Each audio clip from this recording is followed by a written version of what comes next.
Okay, hello everybody from Holding It Together Apart. We're delighted to be joining you for Nollaig Na, and we're especially delighted to be doing a dialogue today with a number of guests, but particularly our special guest today is Noirin Ni Riain. Reverend Noirin Ni Riain is an interfaith minister, an internationally acclaimed spiritual singer, theologian, writer, musicologist, and Celtic spirituality expert. Noirin, it's lovely to see you. How are you?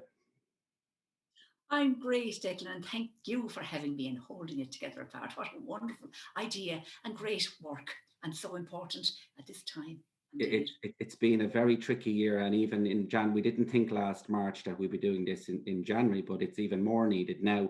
And as we come up to, I suppose, a very significant day, Nollaig Na and the Epiphany, we're delighted to be having a chat with you about it because it's such an important day and holds a lot of memories and special times in people's hearts. I suppose I wanted to just begin by asking you today, what's your first memories of Nollaig Na, or how do you remember it first coming into your experience or your mind or your life? Through my mother, Declan, actually, because they used to celebrate it quite a bit. She grew up in a farm here in County Tipperary in Burtill, little place called Burtill. And so she would always talk about it along with her two sisters. She had two sisters who were nuns, and they were great at telling stories and remembering things. So one of my first memories would be when Auntie May and Auntie Egg would come home and they'd talk about Nollaig Na. They didn't really call it Nollaig Na, of course, because it was English speaking. So they called it Little Christmas. Mm. Women's Christmas, and how special that was for them as they were growing up in Cusaon. That's the name of the townland. And so, like, there would be three geese that they would have reared themselves, and the first goose would be eaten on Christmas Day, second one New Year's Day, and the third one, the final one, on tomorrow. They had other little strange um, rituals, I suppose, like that you'd rub a herring across the eyes of the children in the family. Herring fish. Yeah, herring fish, yeah. And this was to ensure good eyesight. Mm. Candles, of course, were very important too. They'd always light. And having said that, Declan, I'm going to light a little candle of connection Lovely. between you and I, and between all your people out there and holding it apart. Because a candle is so, I think we don't really realize the significance of it. Of course, in the Irish tradition, we say that when you're born, a candle is ignited for you in heaven. And that stays lighting. I don't know if you can see my little candle here. It's That beautiful. that stays lighting for you while you're alive.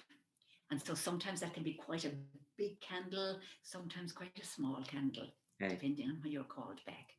And the Of candle, course, as you like, know, in the Irish tradition, yeah, well, the candlelight, I suppose that we've found it has been so important for people throughout the last year because many have been at home and lighting candles for loved ones. We did a special lighting on All Hallows Eve, on Ihauna, and the fire, I think, has been so many important. More people have lit fires and lit candles this year at home that has helped them reflect and consider and think about what's happening. wonderful, wonderful. And, you know, in Ireland, then in the Irish language, when somebody dies, you don't say, she died. You say, tá cuinil muchta rif frecha an lei, which is that her candle is extinguished before the dawning of day, Okay. before the resurrection. So And it's a we lovely, and you're Beautiful use of the language, and so and it's interesting you say the majority of people I ask about Nollaig Na, it always connects back to the mother, to the feminine. It's the mother they remember, or their aunts remembering those kind of traditions that they set up at home, and it's so important, I suppose, that it connects to the feminine spirituality and the females in the home. So you've continued, I suppose, for many years. You've been performing or celebrating Nollaig Na in difficulty this year, but in other years, would you have gathered with your female friends? Would you have been performing music, singing, things like that? absolutely different over all the years. And I remember one time being in India actually for Nollaig Na. But yes, we would have gathered together. We did a lot of gatherings in the Hunt Museum here in Limerick. But this year, sure, I'm like a headless chicken because all sorts of Zooms over Nollaig Na. So tomorrow I'll be getting up at the crack of dawn and not going to bed until midnight You're between busy. years. Because of course, Declan, this feast. Yeah, but this feast is really our feast day, the feast, the Corona, the COVID Epiphany. Okay. It's a real model for us because these three wise kings, when they went along, that's the theology of it, that on this evening they went and they visited and brought their little gifts. And I'm going to put my three fellas in there at the end of our session here to Lovely. mark into the crib there. But this is a time when we say in Eastern Christianity, this is the main feast, not Christmas Day, It's the which big is day. all about a baby. This tomorrow is about God, the divine, coming into the world through a human being like you and I. So this is really a time of new beginnings, because when the three kings went and visited the crib, that was the end. The world was changed forever. And our world has been absolutely changed upside down forever. We can never go back to the old disposition, to the old situation, to the old agreement, to the old ways of living. We've changed so radically, a terrible beauty, as William Butler would say. In relation to the three kings, because that, of course, the Epiphany and Nollaig have joined together, I was thinking during the week, what's interesting about the three kings is it probably is what makes the birth in the stable so different, because there could be many births in stables in poor areas across the world and has been, but within this story, there probably was more than one child born around Bethlehem in a stable or something that night. But it's the actual visitation of these three kings that makes this so significant and different, because one, it is so rare that, any child born in a stable would have been visited by these three kings. They came with dreams, and they come with, stories, and they come with prophecies in a sense. And also the gifts of gold, frankincense, and myrrh. It always struck me as a child. What were they? We kind of know what gold is and what it might have appeared to in the symbol, but myrrh and frankincense were not something I understood as a kid and was always fascinated. But they're the things we might be thinking about tomorrow. Is what makes this nativity so different, is these arriving of these three kings, these very important people, I suppose, of its time. Absolutely, Declan, you're so right there. You're a theologian. My goodness, because you have the gold, frankincense, and myrrh. And like gold, then, for the symbol for kingship, the kingship of this little baby. Myrrh, of course, which is this beautiful oil, this very smelling oil, fragrance, and all sorts, and maybe all about baptizing and blessing one another when we think of the myrrh. And then, of course, the frankincense, the incense, then representing our connection to the God, as the psalm says, may my prayer rise like incense before you, But you're so right there. And I want to read you a poem. Lovely. Which symbolizes everything that you've just been saying there so beautifully too. And this is a poem by T.S. Eliot. He had just become, in his own life, he turned from being an agnostic to being a believer and became an Anglican, a very strong believer in the Christian story. But he wrote this very beautiful poem around the journey of the Magi, or the kings. But for me, it symbolizes everything. It symbolizes this hardship that they had to go through, coming, first of all, to the stable. I mean, they were kings, so they were used to being surrounded by great luxury. And here they found themselves traveling through the winter. Their poor old camels are tired and everything. And then they come to the second verse then, which is this temperate, what he calls a temperate situation, where they're at the coming to the stable and coming to peace and water and olive leaves, all the symbols. It's a very deep poem. It's all about symbolism of Christ. And then the final verse, which is beautiful, because, of course, like ourselves, we're not just thinking of birth at this time. Indeed, during the COVID, we're also thinking of death. We've been brought very close to lining these two up, which has been a wonderful blessing, I think, too, Declan, that now we are not afraid to face death in our loved ones, the people who have gone before us, our frontline workers. My goodness, how they have been confronting death. And so it's a very beautiful poem of the journey of the Magi. So he starts now with a quote from a sermon that he read, of a 17th century sermon of a man called Bishop Andrews. A cold coming we had of it, just the worst time of the year. Just the worst time of the year for a journey, and such a long journey. The way is deep and the weather sharp, the very dead of winter. Now he goes into the poem. And his camels gold, sore-footed, refractory, lying down in the melting snow. And when a hard time we have had of it, at the end, we preferred to travel all night, sleeping in snatches, with the voices singing in our ears, saying, this was all folly. Then, at dawn, we came down to a temperate valley, wet below the snow line, smelling of vegetation, with a running stream and a watermill beating the darkness, and 3 trees on the low sky. And an old white horse galloped away in the meadow. Then we came to a tavern with vine leaves over the lintel. 6 hands at an open door dicing for pieces of silver, and feet kicking the empty wineskins. But there was no information, and so we continued, and arrived at evening, not a moment too soon, finding the place. It was, as you may say, satisfactory. The final verse. All this was a long time ago, I remember, and I would do it again. But set down, this, were we led all that way for birth or death? There was a birth, certainly. We had evidence and no doubt. I had seen birth and death, but had thought they were different. This birth was hard and bitter agony for us, like death, our death.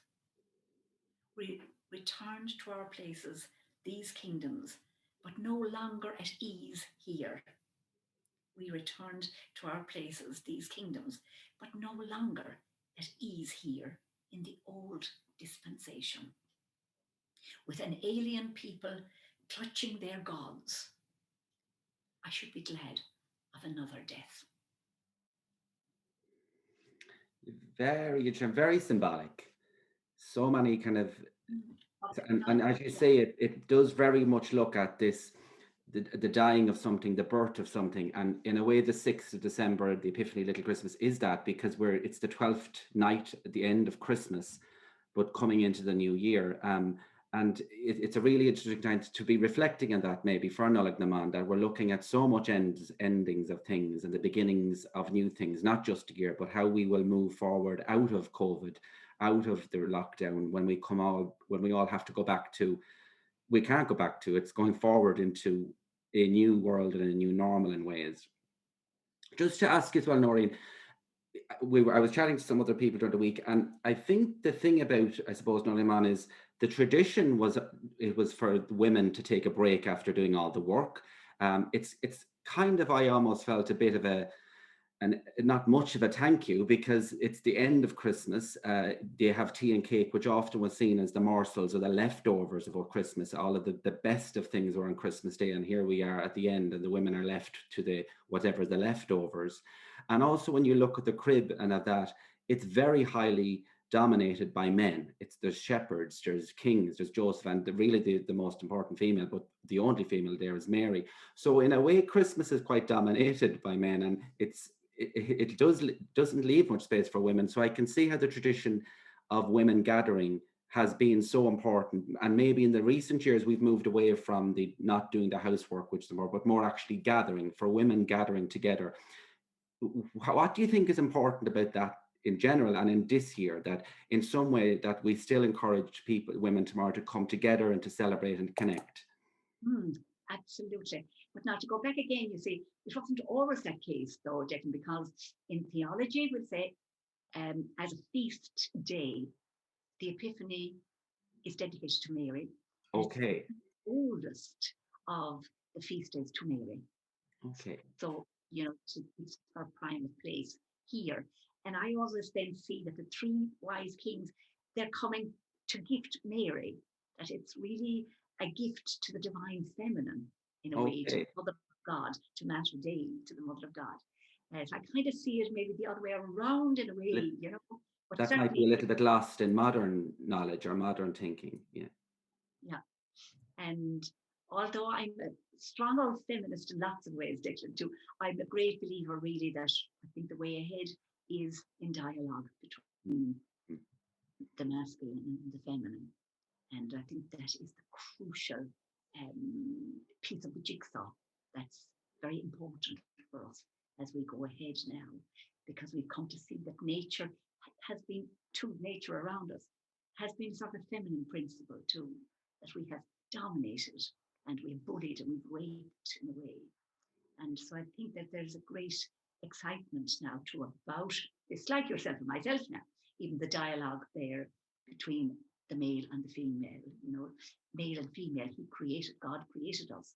And we haven't yet learned to live together so even though I'm a good believer in all male gatherings, all female gatherings, I think that I'd love to see more equal gatherings, people around in a circle. Of course, we can't do that now, but I love the idea of gathering in a circle.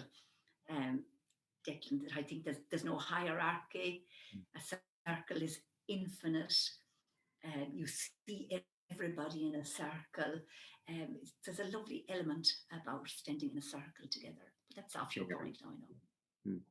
And no, good, that's important. So, for example, Nollaig tomorrow, usually, as we say, women would have gathered. They can't. So, what would you encourage them to maybe do? We have Zoom meetings, but what else can people do, or do you think are traditions that maybe we could do and think about tomorrow, and indeed pass on to the younger generation? Because it might be a time where we focus on it more, because we all are at home, and what we can do at home to pass on these traditions of Little Christmas, of Nollaig of the Epiphany. Lovely, lovely. I think that's a lovely question. Lots of practical things we can do, of course, is lighting our candles and sending out that intention for ourselves and for each other and for the world. Taking a walk in nature, being aware of the beautiful time of the year that it is. Yes, it's the dead of winter, but it's also we're on the cusp, on the threshold of spring too. So taking a walk, contacting one another, somebody maybe that you haven't contacted for a long time, somebody maybe that you have a problem with. This might be the time, the blessed time, to try and address that and to break, I hate the term, but it's a good term in one way, to heal the unfinished business, maybe with people. It's also a time for us to consider, what are we being called to do ourselves at this time of COVID? How are we going to mark this time for ourselves? Because we are all being called for some reason.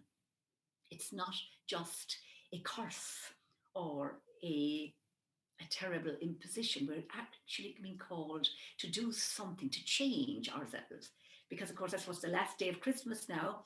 We're saying, look, this is the new year. This is the real new year. So what New Year resolutions am I going to make for myself and for the world? Just to draw up that little intention for ourselves. Of course, it's also the day that we're supposedly taking down our decorations tomorrow, and I hate doing that actually, so I think I won't do it tomorrow necessarily. I think I might just delay it a little bit more to give myself, to still keep myself surrounded by the light and the little candelabras that I have and so on.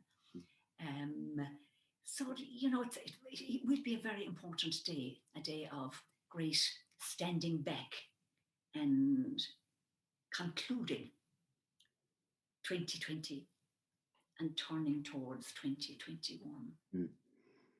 And what that will bring with us, because as you say, we're in such an unprecedented time. That word has been more than once used this year, but I think this January is particularly difficult because people are struggling. People are really finding it hard in the dead of winter, but it's trying to, I suppose, maybe encourage them now to plan forward. We're looking at, celebrating dates coming forward. I know the 1st of February, Imbolc and St. Bridget's Day, Labreda will be an important one, St. Lollaig coming into Easter. So even maybe using this time to plan the steps ahead that will move us out, and maybe look towards what we can take from the past, the good things that we're learning for the past moving forward. There's a lot of wonderful music and poetry and prose, mostly by women, but not all, connected to Nollaig na mBan. You probably have some great favorites or particular music that you come across this time of the year. Or is there particular songs of music that you find you might return or singing or asked to perform around the 6th? Absolutely. And of course, we have a great Christmas carol tradition ourselves. From your, aren't you? Down my way, Wexford Carol. Well, I'm from Carlow, but certainly the Wexford Carol would be known and a beautiful one. Yeah. And of course, that's only the tip of the iceberg of a whole tradition of the Wexford carols going back to 1684 to a Bishop Luke Wadding, who was from Wexford. And around that time, he heard the people in his diocese, Ferns, singing these wonderful songs, but quite bawdy words. And so he decided he'd edify the tunes with these Christmas carols. And so he wrote a whole series of Christmas carols that were published in Ghent, in Belgium, in 1684, I say. And they have survived there in Kilmore. In the parish of Kilmore there. And I know, I've seen a documentary once that looked at the exact same songs in Wales, literally just to see between them, but that these sailors would have brought these songs over, and the same songs in Welsh are very much Welsh. I think that's a wonderful connection between the neighbouring countries as well, that often the localized carols or the localized songs come out, which show the neighbourliness and the closeness in Wales of the past. I didn't know that. That's fascinating. There's a version of the Wexford Carol in I believe in Wales, in Welsh language. So the Wexford Carol would be an important one that you would know.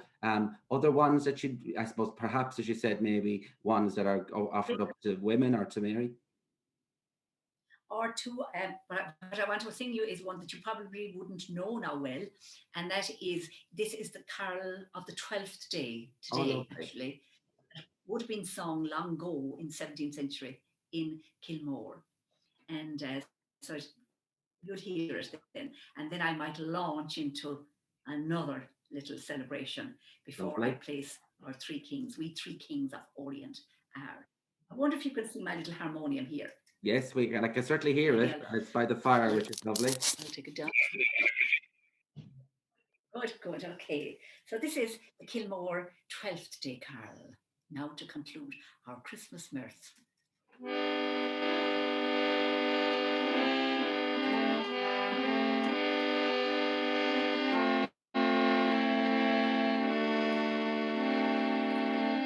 Now to conclude our Christmas mirth with one that deserves attention, we will end our songs on our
Beautiful.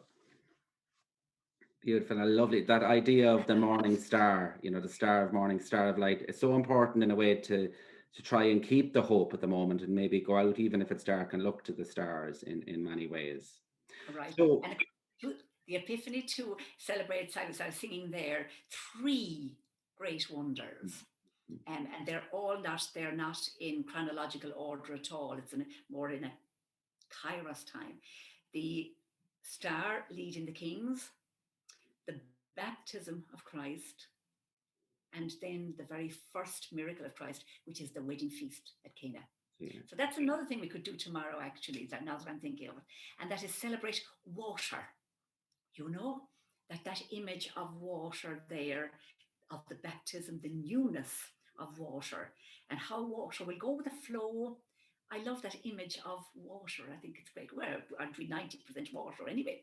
But and you can't change, you know, if you try to hit water, it won't change. It always maintains its own. And of course, you can't, as the ancient saying says, you can't step into the same river twice. Mm, Everything has moved on yeah. into this great shift that we're going through, the seismic shift, this epiphany, of course, which is unveiling, manifestation, the manifestation. And that's what we're entering now, the apocalypse too, of course, that word for the unveiling, apocalyptic time, which we've gone through together. So connecting to elements, really, very much. So the fire, the candle, and the water, and I suppose it's no harm to have a glass of wine as well, maybe to bring the festivities to a close, and in many ways. And I suppose if you were to, if you had never heard of Nollaig na mBan, how would you describe it to somebody who is new to this and doesn't know the tradition? Or I know in Spain, for example, it's a big day for them because that's when they give their presents, because that's the kings are a big issue to them. But for somebody who maybe have never heard of Women's Christmas or Little Christmas, is there anything particularly that reminds you, or that you could describe it, going back to your aunts, as you said, and your mother, the bits that gave you the first roots of this? Yes, certainly, I suppose the connection with the elements, the connection with the geese, you know, that this pre-Christian idea that the gods that this is a great time for connection with the spiritual. And we'll all call that divine by a different name. It doesn't matter. But it's that this quest, which is all of us, which was the quest that led the three kings on their journey too. That, you know, that's what made them hungry and anxious. There must be more in life, you know. And this is a time, I think, for connecting with that very, very strongly. That connection that there must be more in life and in death and in our connection together too. Hmm. So a great time for connecting and for And for reflecting, I suppose, because it is still a quiet time for people, and instead of getting bored and depressed, to try and use the time now to look back at the last year and maybe develop some intentions in you know, and not just these kind of, I suppose, ideas of resolutions that are often very hard to keep, but maybe a softer intention that we can carry out yeah. throughout the year. A lot of I people love maybe. that actually, Declan. And I'm going to put my three kings into the Excellent. basket now They're because arriving in. I think exactly they're arriving in now. And I think you see just what you're saying there is a lovely idea. And that is give ourselves little gifts. Give ourselves three gifts tomorrow too. Be Lovely. easy on yourself. Bring yourself the gold. This is Balthazar, Melchior, and do you know the third fella? I should. Just Jasper. Jasper Winchell. Was there a fourth one, Stephen, who never made it? I understood there was a fourth king from the fourth point that got caught in Budapest. There's a story or a tradition of that Stephen, who's so important in the Budapest tradition, was one of the fourth kings coming from the north that didn't actually make it to the Battle Book, but stopped in Budapest and to set up an entire church there. There's a cathedral of St. Stephen. I'm not so sure, but you pick up these little stories along the way, because intentionally you would have thought there would have been four coming from each corner of the points. There, what? So if I always try. I was thinking about this as well, as we have the three kings, but Who do you think at the moment could represent the Queens if they were to visit the crib as well? I mean, I'm certainly going to choose you as one. But in that sense, is there anyone particularly you're following or you're reading at the moment or you're listening to that you're really in any female singers or artists that you're particularly following or that you love at the moment that you'd like to share with people? Or Oh, sure, myriads of them. I suppose I'd be thinking very strongly of our own two presidents.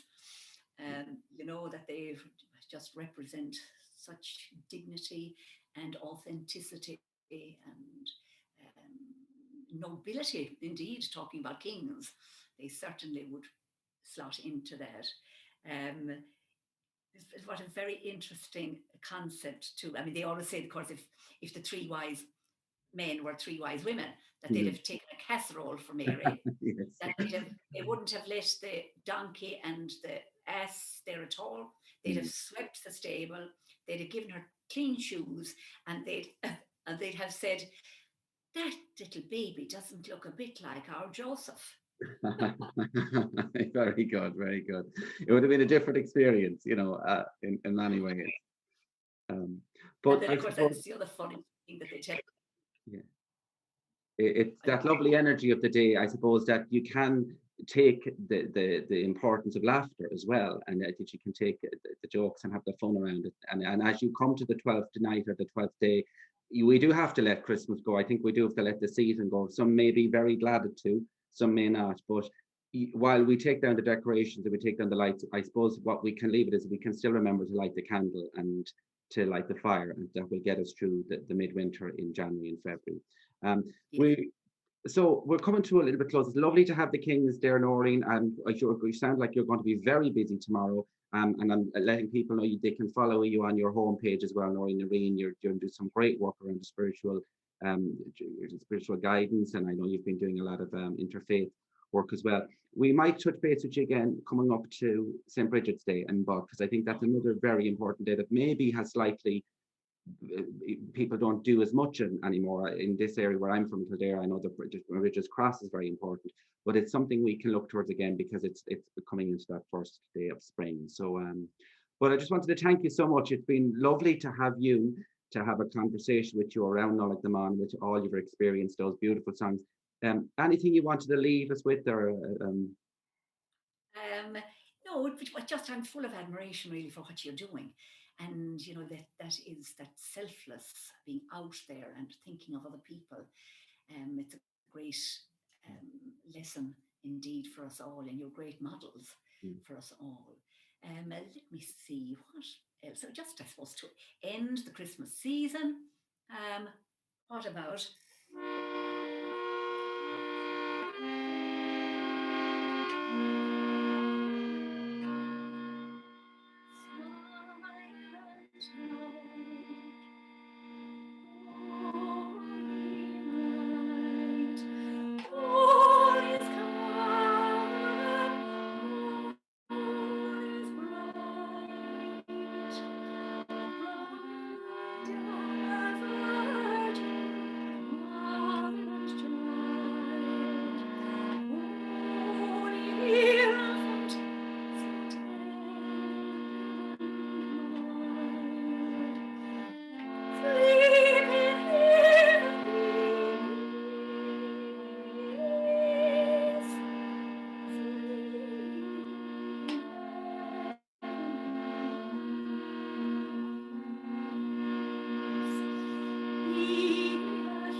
háling Noirin go háling ar fad gur míle maith agus tá banachtaí Nollaig na Man. Go thank you so much, Noirin. That was absolutely wonderful. I think it will help people in many ways connect into the traditions and celebrate Nollaig na Man while holding it together apart. Unfortunately, we can't be together this year, but certainly soon.